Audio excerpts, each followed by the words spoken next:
Hello, welcome back everyone. At this moment it's raining outside and it's such a great day to make some rice roe or steamed roe.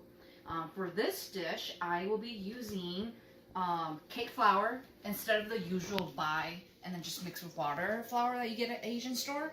I'm going to be using this cake flour along with the tapioca starch. And you can notice that I have two different kinds. It doesn't matter as long as it's tapioca starch, it will be fine. And then I have 24 cups of water, and we will be mixing the flour afterward. First, we will be prepping the meat instead. So with the meat, I have 2 packages of the ground pork. You could definitely use any ground pork. I just happen to buy these, and they're the 80% lean and 20% fat.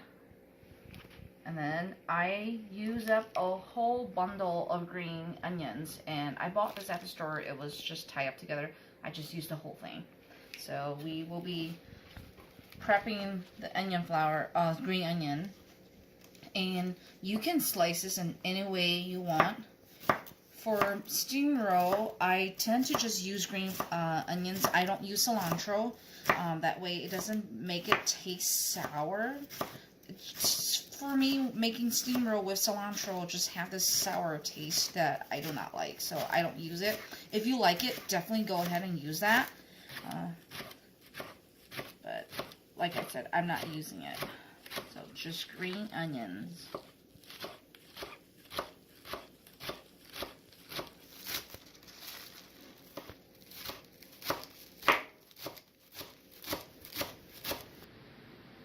You finish slicing up the green onions, and now we are gonna start stir frying the meat. First off, of course, you will want your oil. Use any kind of oil. I'm using Crisco pure vegetable oil. The ground pork has some fat in there, 20% fat, so it definitely will give you some fat, but I like mine to be oily. Steamed roe with oil tastes better. So that's why I pour a little more than what I should, but that's what I will be doing.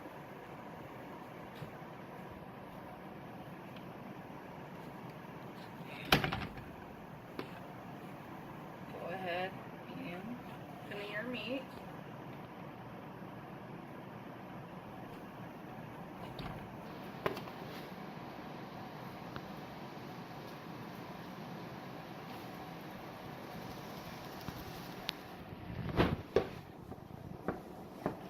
Break it up.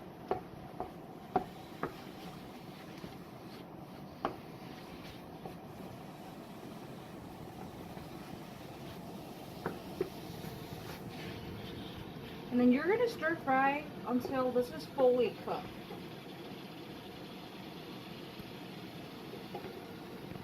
And use salt as flavor as needed.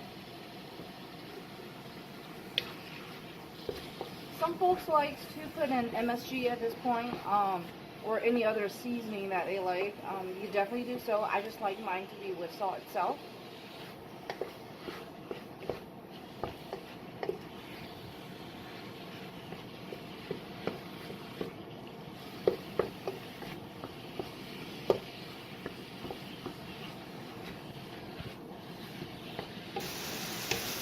My meat is almost fully cooked. So it's almost time to put in the green onion. If you like your green onion pretty much cooked, then you put in your green onion now and stir it until your meat is fully cooked. I like my green onion to be just half cooked or so, so I'm not going to put it until it's fully cooked, and that's just a preference up to you. So this looks pretty good. Yeah. I'm gonna put in my green onion now.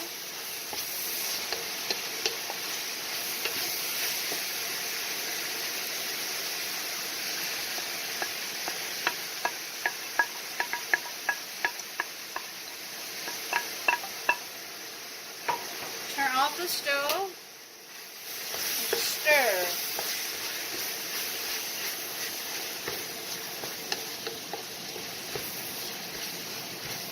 Okay, so our meat is done, and now we are going to prepare prepare the flour.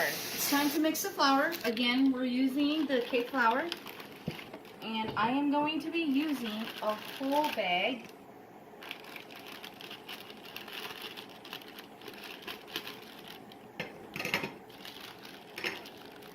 This cake flour is so soft that it will make your steamer really soft, which is really good, what I like about it.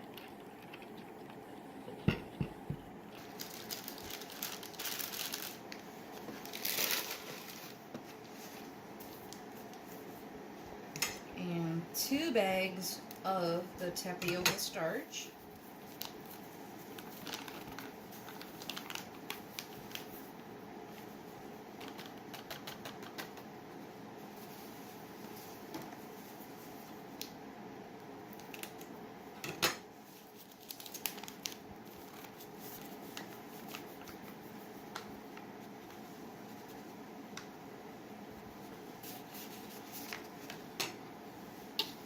I'm gonna just give it a little mix.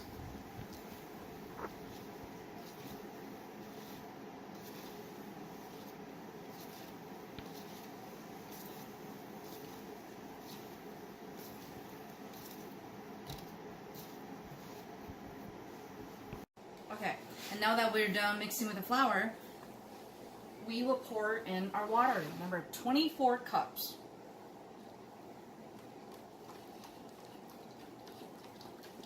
This is a big batch. So if you're not going to make this full batch, you can cut it in half and just use half a box of the cake flour with 1 tapioca starch and 12 cups of water. But I'm using a full batch.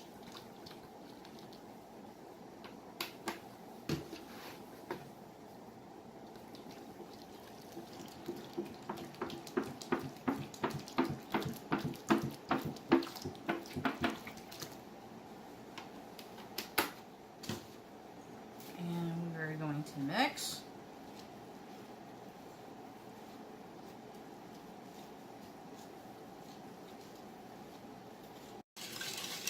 I have finished mixing and it looks pretty good now, so now I'm going to go ahead and add oil, and you can use any kind of oil. The recipe calls for about 2 tablespoons of oil, but I like mine to be more oily, so I just don't measure at all. I just do like about that much oil. But if you don't like it to be oily, make sure you just put 1 to 2 tablespoons.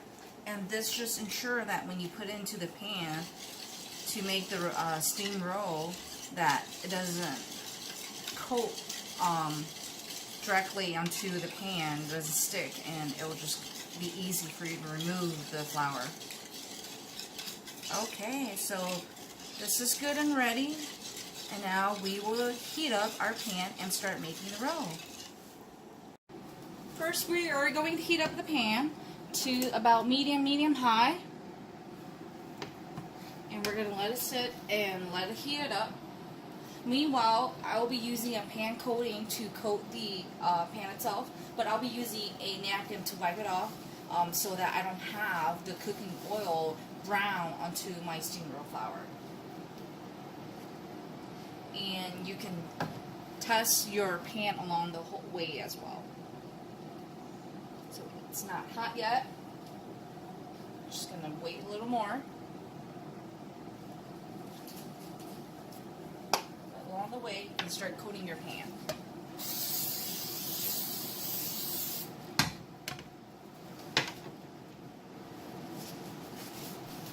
Notice how it's starting to brown up. I don't want that, so I'm just going to use a napkin to wipe it down. And as you start making your steam rolls, you adjust the heat as needed.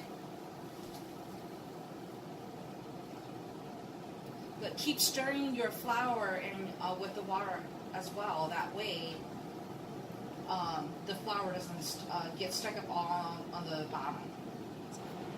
Okay, our pan has been heated for quite a while now, and so we are going to test the first roll to see if it's good or not. And you don't want a lot, you just want about almost a spoonful. And depending, you may not even use all of it. Okay. And now I do not use a lid to cover it at all. Just let it air it out. And it only takes like about a couple of seconds, probably around like close to 10. It depending on your stove too though. So 10 to 15, 20 seconds before it's good. And you'll know as well, when it's good, you'll know that you're able to move the pan and it'll keep sliding off. And that's when it's good. And when it's still like this, so you notice how it doesn't come off yet? It's not good yet. Been about 15 to 20 seconds, and you notice how it has been a little yellow, brown, tannish there, and if you lift it up, it's liftable. So now we are ready to flip it. And for the base, I use tin foil as well as parchment paper. And when you flip it, you will go ahead and add in the next spoon of flour and set it on the stove. And then after you have put the next spoonful of flour into the pan waiting for it to steam up, you will be going over to the one that you just flipped and you'll be rolling it with meat. So this job is a lot of multitasking.